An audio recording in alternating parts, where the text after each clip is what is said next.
তো ভিউয়ার্স, দেখতেই পাচ্ছেন একটা অসাধারণ জায়গায় চলে এসেছি। আমার পাশে ছোট্ট একটা নদী বয়ে গেছে। এটি হলো গর্ভেশ্বরী নদী, যা দিনাজপুরের পাশ দিয়েই বয়ে গেছে। এটি একসময় মৃত নদী ছিল, কিন্তু বর্তমানে খননের ফলে নদীটি অনেকটাই জেগে উঠেছে এবং যৌবন ফিরে পেয়েছে। তো যাই হোক, এই নদীর উপরে একটি নতুন সুইচ গেট তৈরি হয়েছে। আমার পিছনেই দেখতে পাচ্ছেন ঠিক ছোট্ট একটা সুইচ গেট। আর এই সুইচ গেটকে কেন্দ্র করে এখানে মানুষের সমাগম শুরু হয়েছে। আপনারা তো জানেনই যে এরকম একটা জায়গা পেলেই মানুষ আর থাকতে পারে না, চলে আসে। এই ফেসবুকের মাধ্যমে প্রচার হয়েছে। তো যাই হোক, এই হলো সুইচ গেট এবং এখানে দর্শনার্থী আসা শুরু হয়ে গেছে। অনেকজনই এখানে আসতেছে তাদের সুন্দর একটা অবকাশ কাটানোর জন্য।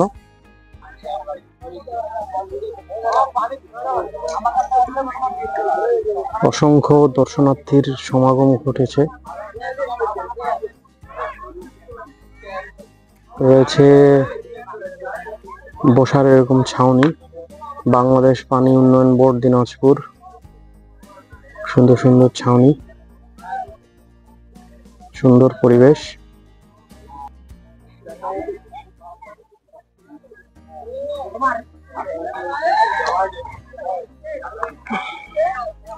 এখান থেকে পুরো গর্ভেশ্বরী নদীটির সুন্দর একটা দৃশ্য চোখে পড়ছে। একেবারে সন্ধ্যার সময়।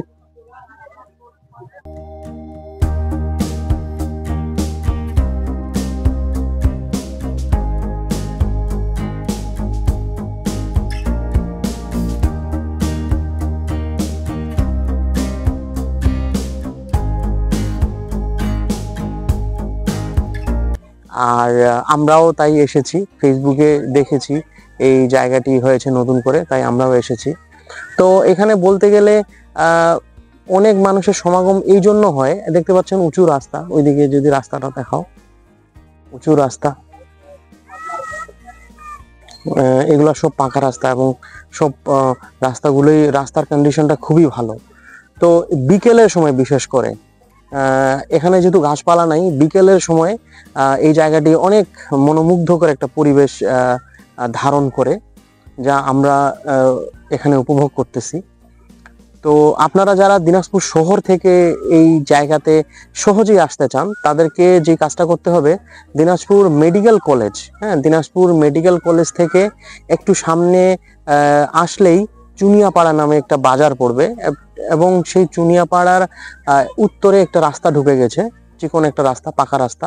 সেই রাস্তাটা ধরে আসলেই এই ছোট্ট সুইচ গেটটি চোখে পড়বে।